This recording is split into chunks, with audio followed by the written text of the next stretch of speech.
a pas de style en France. Des créations en forme de bonbons, fallait y penser. Ce coup de génie de l'artiste Laurence Jenkel a valu à ses œuvres de faire le tour du monde, à déguster. Le monde de l'art contemporain est plein de surprises. C'est ce qui fait son charme. Ainsi, à côté des créations puisées dans le monde de l'abstraction, trouve-t-on des créations plus terre-à-terre, mais quelquefois bien plus étonnantes. Laurence Jenkel en est l'illustration parfaite. Elle est cette artiste, aujourd'hui mondialement reconnue, pour avoir eu l'idée de piquer leurs bonbons à ses enfants. Non, ce n'est pas vol de friandises, ce sont des œuvres d'art. J'ai eu l'idée de mettre quelques bonbons dans un four de cuisine au démarrage et je me suis rendu compte que la matière, ce sucre fondait, qu'il se passait des choses, qu'il y avait réellement une alchimie et je me suis dit c'est intéressant. Donc j'ai commencé à travailler les véritables bonbons sur des toiles au démarrage. Et pour encore plus les fixer dans le temps, je me suis dit qu'il serait intéressant de faire des boîtes en plexiglas transparent. Donc j'ai commencé à façonner ces boîtes en plexi transparent et bien sûr au fur et à mesure des mois, il s'est avéré que j'ai eu pas mal de chutes dans mon atelier et que je n'aime pas jeter les matériaux, j'adore cette idée de pouvoir recycler la matière. Donc je me suis dit pourquoi pas essayer de mettre un petit morceau de plexi transparent dans un four, donc toujours ce même four de cuisine qui me servait à confectionner mes compositions avec les bonbons. Je me suis dit on va voir ce qui se passe et là, au miracle, je me suis rendu compte que cette matière plexiglas pouvait donc chauffer et devenait, voilà, après cuisson, elle devenait malléable. Je pouvais faire cette torsion qui s'est réellement imposée à moi parce que je n'avais pas l'idée de confectionner un bonbon, mais cette petite plaque de plexi, c'est vrai que c'était un mouvement qui était assez facile en soi et je me suis dit, mais c'est un bonbon, je suis en train de faire un bonbon. Alors au fait, comment les fait-elle ces bonbons qui aujourd'hui coûtent bonbons? Motifs, couleurs, rien d'aléatoire car tout ici commence par un dessin précis.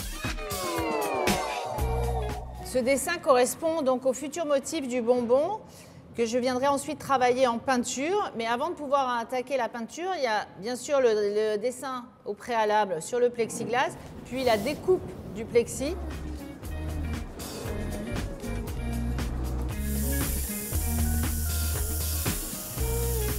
Donc maintenant, les contours sont effectivement bien en noir, ils sont secs, donc je vais pouvoir attaquer une autre couleur, mais avant il faut enlever le film transparent.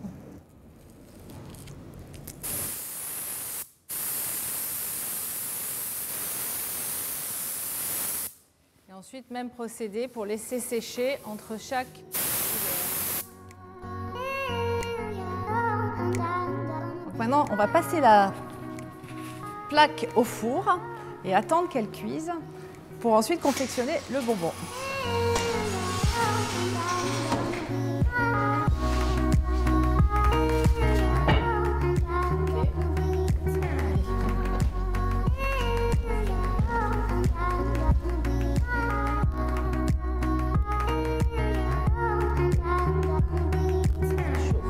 Très satisfaite, donc j'ai effectivement mon dessin central et puis les rubans qui viennent se perdre dans le creux de la papillote. Donc maintenant on va travailler la papillote donc du bas pour pouvoir ensuite venir le coller sur son socle.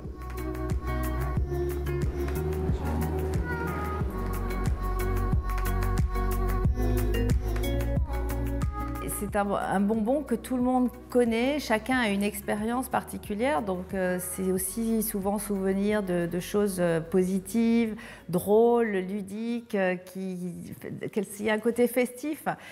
Ou alors pour d'autres comme moi, un côté, voilà, je l'ai mal vécu, j'ai été privée, mais je m'aperçois que je ne suis pas la seule. Et puis d'autres, voilà, les dents, enfin bon, chacun a sa propre histoire. Donc ça touche tout un public qui est vraiment toute génération, toute religion, c'est anti-politique, c'est juste fascinant. C'est quelque chose de positif et qui donne envie et qui en général donne le sourire.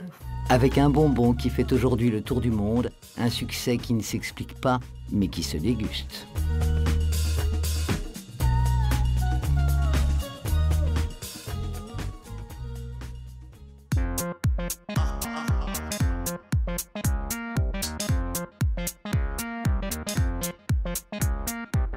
Il n'est pas une mode si personne ne la voit.